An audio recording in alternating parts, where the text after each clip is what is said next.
this one summer, he was operating a hay mower all summer because he'd go from one field to the next, and by the time he got through with all of those, another crop was ready. But this also gave him all of this time to think. He'd read his magazines at night, and then he'd daydream. I mean, he'd read that electricity in a vacuum could be it could be changed into light on a fluorescent type screen, or it could be turned from light into electricity, which is what you do when you scan a picture and transmit it and receive it on a receiver. The problem was how to do this, because he had the whole idea that it could be done. And then he turned around and as he started another row and saw those even rows, it hit him like a bolt. He said, I can scan it like you read a book, one line after the other. And what did he do when he realized that this was, or what did he say? Did he tell this to somebody immediately? Did he tell this to his father? Yes. He said, I've got it. And his dad was he'd been really shook up by this. Mm-hmm. And so he wasn't in any mood to hear about it right then. So that night after dinner, Phil had bolted his food and gone upstairs, and his dad came up and he said, I'm really sorry, I want to hear about your idea. And so Phil told him, and that's when his dad said, well, it's all right to keep your head in the clouds as long as you're firmly rooted on the ground. But let's put this in perspective. I mean, the idea that he had on the Harrow is television as we know it today. Is that correct? Mm-hmm. And he was how old then? He was 14, but he then got into the first year of high school. Mm-hmm. And he was in a real big hurry to learn a lot. He knew he had to. So he took all of the science and algebra and everything else that was open to him, and then he said, I need to take chemistry. And he went to the chemistry teacher, and he said, well, Philo, this is a senior subject. We can't let you couldn't handle this now. And so he went to the principal. And the principal told him the same thing.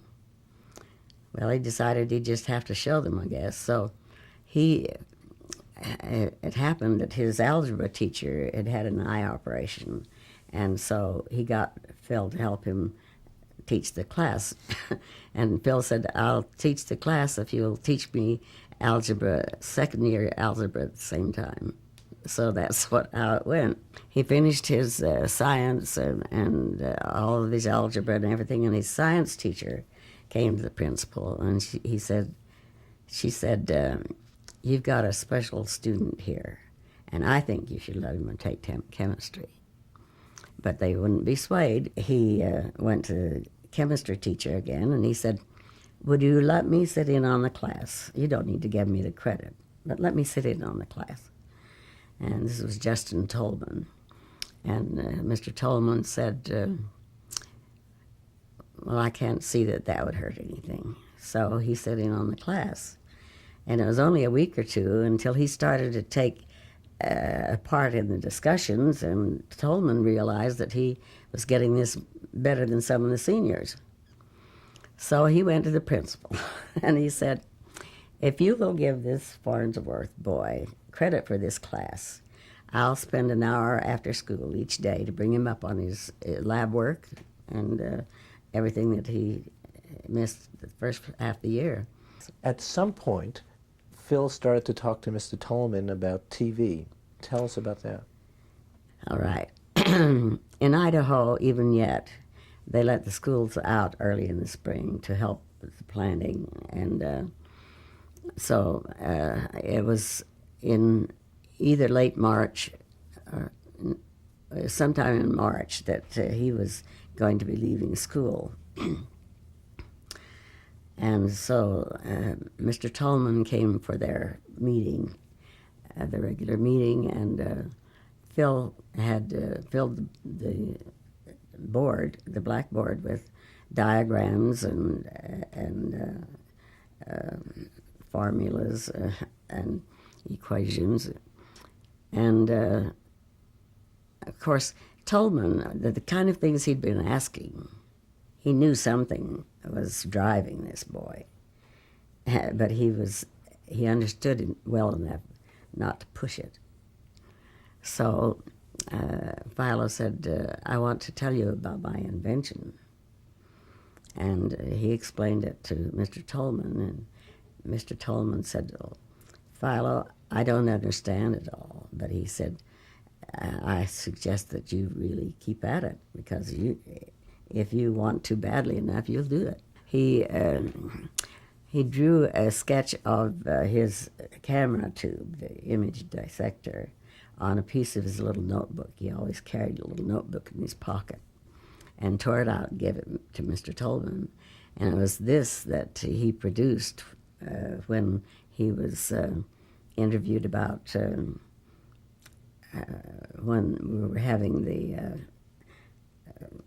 problems with Zworykin in the patent office. That Mr. Tolman produced 20 years later, 30 years later. And Phil and he had no contact at all between that time. And this diagram proved what? Proved that, well, RCA said a boy of that age could not conceive of an idea so complicated as this. But here was the proof that he had.